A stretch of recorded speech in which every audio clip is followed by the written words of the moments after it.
선생님 생년월일이랑 선생님 고향이 평양은 아니고 이제 항해북도라고 하셨는데 다시 한번 저한테 얘기해 주시면 돼요. 고향이 실지는 평양인데 출생지가 항해남도 신촌이라는 데.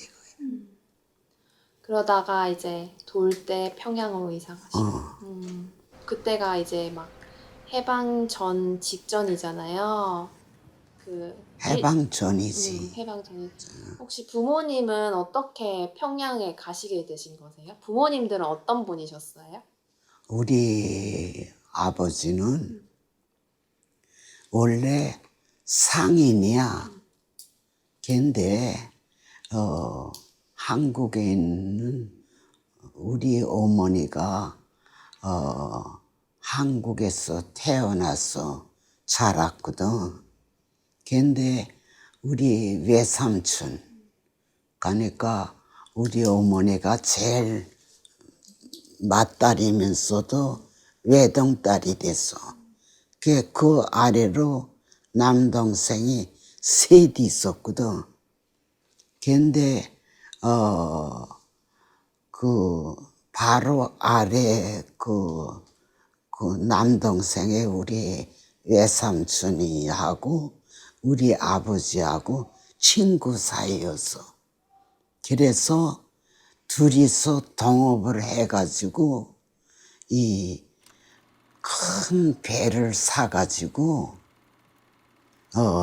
서해 바다로 다니면서 바다 물고기 장사를 했어. 직원들을 한 10대명이지 사서 해가지고 거기서 사서 평양에다가 넘겨주고 그래서 돈을 엄청 많이 벌었어. 그때 우리 애삼촌이가 우리 아버지 보고 우리 아버지보다 알이 됐거든.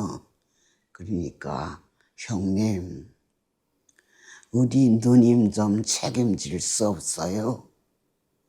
근데 우리 어머니는 키가 자그마하지만은 미인이었어. 그때 우리 아버지 키가 180대 됐어. 우리 어머니. 젊었을 때 참 미인이었어. 키는 자그마하지만 우리 아버지의 역에 차댔어. 키가. 크신 딱 좋은 선생님한테 아버지는 어떤 존재였어요? 아버지는 술도 안 잡수고 담배도 안 피우고 우리 어머니를 무척 사랑했어. 참 다정했어. 가고 우리 어머니는 그때 당시 이거 재봉을 해서 양복이라든가 이런 걸 해서 이제 돈을 벌고 우리 아버지는 한복을 디자인이 됐어. 그것도 하댔어.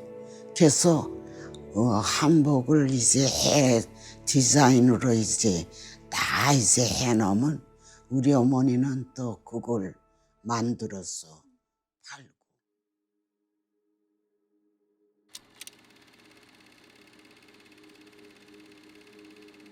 해방 직후 전에 해방된다는 걸 알고 우리 중조 할아버지 할머니는 한국으로 넘어왔어. 그래서 영락교회를 지은 거야. 그 자금으로. 그래서 여기 한국에 와서 하나원 졸업하고 영락교회에서 또 우리가 살 수 있는 이거 살림살이요, 그 다음에 이불이요, 이걸 다 영락교회에서 보장해 줬거든. 그래서 나는 우리 중조 할아버지 년이어서 영락교에 다녔어. 우리 어머니는 돌아가시기 직전까지 성경책을 가지고 있었어. 뭘. 딱 나만 알고 우리 남편만 알고 아이들은 모르게. 아이들이 알면 철없이 가서 뭐 얘기하잖아. 그래서 영향 끼칠 것 같아서 나하고 우리 남편만 알고 있댔어. 거기서 돌아가시면서 나한테 이혼을 어머니 고향에 한국에 가거라. 이거 이혼 남겼어. 그래서 한국에 왔어. 또 우리 남편도 이거 경상남도 출생지잖아.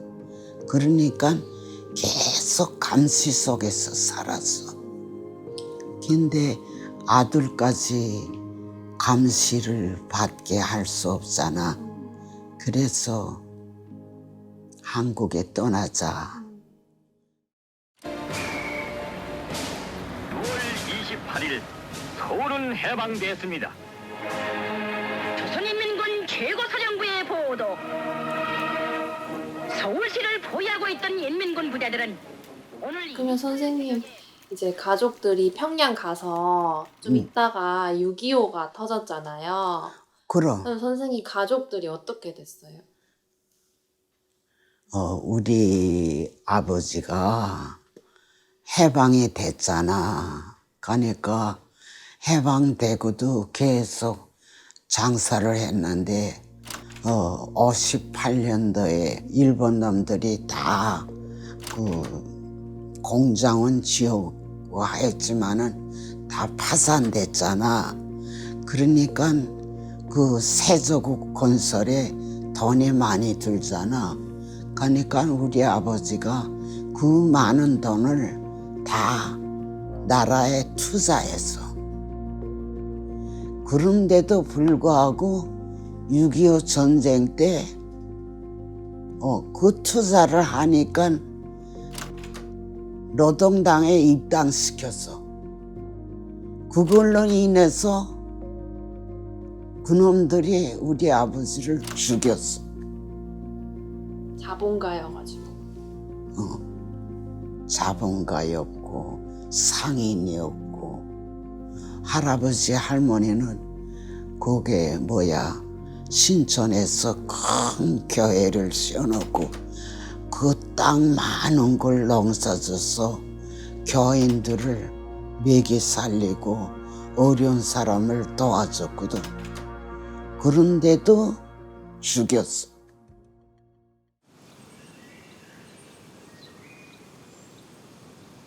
우리 남편이 일본에 있다가 왜 귀국을 했는가 하면 북한에는 대학 공부하는데 학비가 없어도 된다 해서 북한으로 왔어. 북한에 올 때 평양에 배치받았어. 거기서 김책공대에 들어갔어. 평양에 도착하자마자 무슨 시험을 쳤는가 하면 검정 시험을 쳤거든. 근데 검정 시험에서 1등 했어. 머리가 좋댔어. 그러니까 김책공대 가는 걸 아주 쉽게 붙을 수 있었어. 그런 남편을 어떻게 만났어요? 그때 당시 군중 무용을 많이 했어. 빙 돌라야지 악기 그 대가 있었거든. 가면 악기 틀어주면 우리 교원들은 수업이 끝나자마자 달리게 하댔어. 달려 거기 가서 춤추고 그러는데 우리 남편이 춤을 참 잘 춰서. 근데 우리 아들이 자기 아버지 닮은 것 같대. 춤을 잘 춰. 근데 거기서 춤추면서 알게 됐는 데는 어떻게 알았는가 하면 우리 남편이 평양에 배치받아 가지고 숙소가 없잖아. 근데 우리 큰 어머니 집에 숙소를 정했어. 근데 내가 우리 어머니가 재가했으니까 내가 큰 어머니 집에서 대학을 다녔거든. 근데 방학 때 내가 합숙에 있다가 방학 때는 집에 가면 키가 한 167밖에 안 돼, 우리 남편이. 그런 자그마한 사람이 안 보던 사람이 있더란 말이야. 그래서 나는 말을 안 하대서.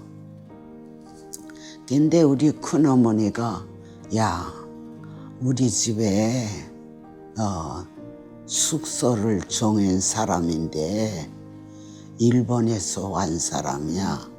그런데 아침에 따뜻한 물이라도 좀 세수물이라도 벗어라 해서 세수물 벗어 놓고는 그냥 들어가고 기가곤 방학이 끝나면 나는 또 대학에 오고 그랬거든. 하숙생? 그러니까 뭐 제대로 모르고 뭐 대화도 한 번도 해보지도 못했고 그런 데는 이제 춤추러 가서 그때는 합숙에 나갔을 때야. 우리 남편이 우리 큰어머니 집에 없었거든. 근데 춤추러 갔는데 거기에 와서 춤추더라고. 그랬어. 아, 저 사람 우리 집에 있던 사람인데 하더니 나보고 인차 알더라고. 알더니 아니 지금 뭐 하는 거고 그랬어. 나 지금 개선중학교 교원 생활한다고. 그러니까 아 그런가 하고 그러더니 후에 알아보니까 나를 첫눈에 반했대. 반해가지고 나는 키 작은 사람을 싫어했거든. 그래서 아버님이 또 크셨으니까. 키가 큰 사람을 요구했거든. 근데 나 만나는 사람은 다 그런 키야.